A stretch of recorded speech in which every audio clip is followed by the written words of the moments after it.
Dogs cannot protect pregnant moms. All of these videos that are all over YouTube about a dog protecting a mom, no.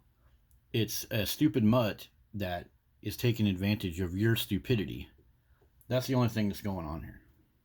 So over here we have the pregnant mom in the bed. The dogs are jumping over on top of her, and they miss her belly, it seems like in the video, but this is not the proper thing to do. If this right here was a pillow or a basket full of dead toads, these dogs would be acting exactly the same way. One, two, three dogs sucking up your oxygen, blowing out CO2, jumping up on top of your belly, biting at your husband's hand as your husband tries to touch your belly. This is one of the stupidest things I've ever seen, and yet they do it all over the place. The dog is taking advantage of your stupidity to become a brood parasite. So, since it's 2024 and election time's coming up, we better talk about women's reproductive rights, because that's one of the hot topics. So, how many of you dog owners out there have read about the placenta? Placenta abruption or other damages to your body that can harm the placenta. So here we're at a study, and we just searched up for air quality. So let's see what we could come up with.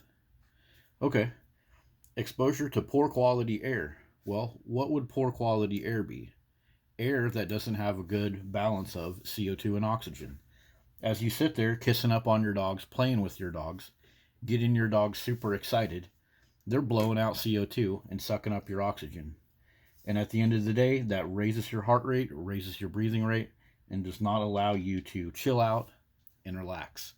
And that is a danger and a risk factor to the quality of your placenta. Another search in the study: air pollution. So, dogs are air pollution. Fecal material, hair, dander, dust, urine particles. You got 3 giant shedding huskies up in your bed. That's air pollution. And that's getting into your lungs. That's not allowing you to balance out your oxygen and CO2 the best that you can. And that's putting your placenta at a risk. If you're pregnant, you shouldn't have a bunch of dogs up in your bed, breathing all of their nasty stuff that comes out of their body. What you should be doing is kicking those dogs out of your bedroom and telling your husband to go get you a glass of cool water and give you a little shoulder rub or foot rub. Not have a bunch of huskies jump on top of your body. So let's look at some other stuff about the placenta. Here we are at the Cleveland Clinic website. Have any of you dog owners looked over on this? Anybody that's talking about reproductive rights? Have you guys checked this out? So check this out. I was talking about oxygen, right? Very important. Very important. The placenta is a very important part of your baby. It's the lifeline. It's where all the blood, all the oxygen, all the waste products, everything that baby needs, the DNA, the nutrition. If the placenta is disrupted or damaged or not allowed to work the best that it can, the quality of the life of the baby for the entire life of that human child is being put at risk. Birth defects, poor development of the bones and muscles and other things. If you care about your human child, you're going to do your best to help with oxygen and other stuff. So, what other things can damage the placenta? An accident or fall. If you read some of these articles, falling on stairs is a risk. Falling over forward really hard is a risk, where your body gets bent over. Or just falling on your belly really hard. And they do mention auto accidents too. And guess what? Dogs are constantly causing auto accidents, and it gets worse and worse every time we look at the statistics.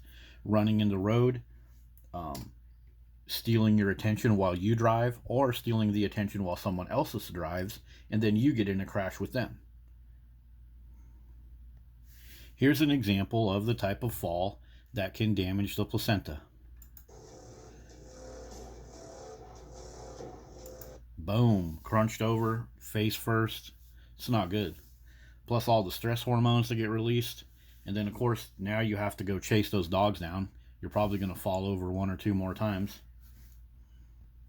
How about this little story? Dogs are constantly doing this, jumping their dumb butts inside of enclosures, frozen ponds, other dangerous situations they can't get out of.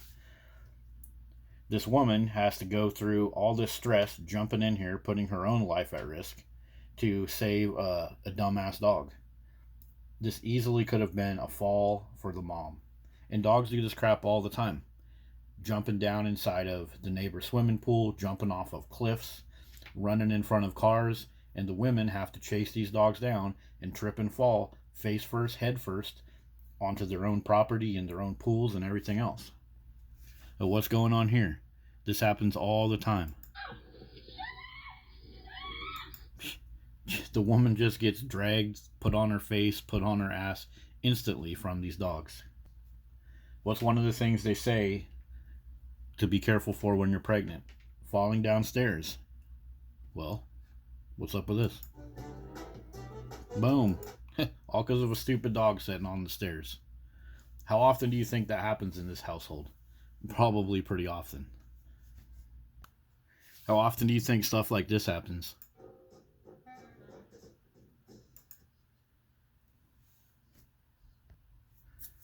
So what else danger causing things are a risk to the placenta? Well, stress. So with all these dog bites happening, kids being attacked, many of these kids, well, they also probably have a pregnant mom. So guess what? You're pregnant with a kid and you're seeing all these dog attacks happen. For example, these dogs attacking kids at schools. That's stress. That's cortisol coursing through your pregnant body. That also affects the placenta, the forming of all those blood vessels and veins.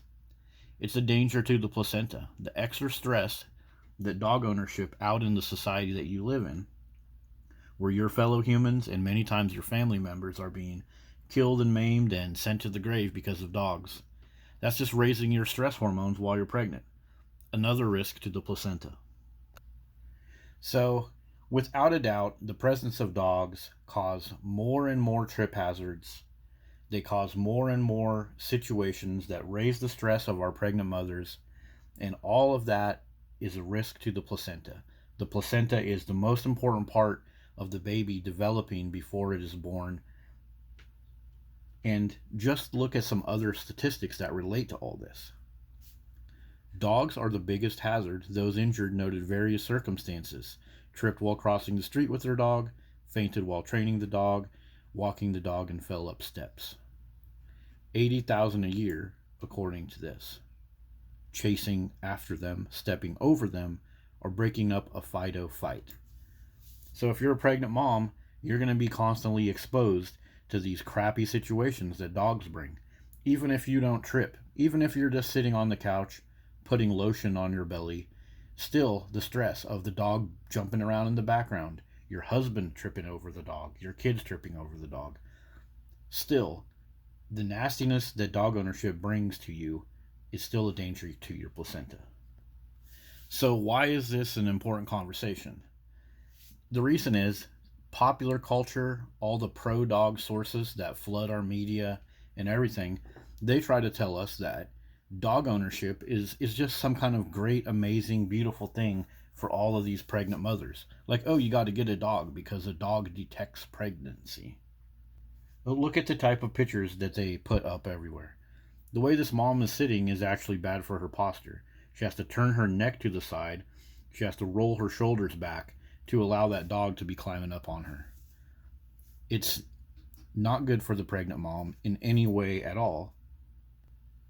The dog is taking advantage of this woman's stupidity, the stupidity of whoever is taking the picture. She's in a compromising posture situation, the head forward posture, like I've mentioned before. Also, she can pour over the dog. This is where this brood parasite thing comes in, because you're taking advantage of the mom's hormones, and the mom is giving all of her attention to this dog right here, and the mom is actually getting her dopamine hacked, dopamine addiction. So she's used to giving the dog attention, getting a bunch of accolades from the photographer, and then as the baby is born, she's going to actually want to go play with the dog a little bit because that's where she's been getting her dopamine from. And that's why this is an important conversation, Because even if you take away some of the other stuff I talked about, like car accidents from dogs and stuff like that, still, just the presence of the dog is hacking the mother's dopamine, pleasure, and reward pathways that are designed for her to give attention to her belly and her placenta, the people that are supposed to help her out with massages and cool water and other things that she needs while she's pregnant. But instead, she's getting those pleasure pathways hacked by giving all this attention to a dog. As an example of what I'm talking about there with that whole dopamine pleasure pathway, I'll put a link in the description, but there's this Tennessee couple and they had these pit bull dogs, and it was like, oh, nanny duty is going to start when my pit bulls are born, and they were all about owning these pit bulls, spoiling these pit bulls, talking about they're just an amazing dog that we've had for 8 years. Then guess what? The babies are born, and then the pit bulls cause death and destruction all throughout the family. So the whole time that this mom and dad right here, when the mom was pregnant, they were sitting there playing around and cuddling with those dogs, getting their dopamine hits from those dogs.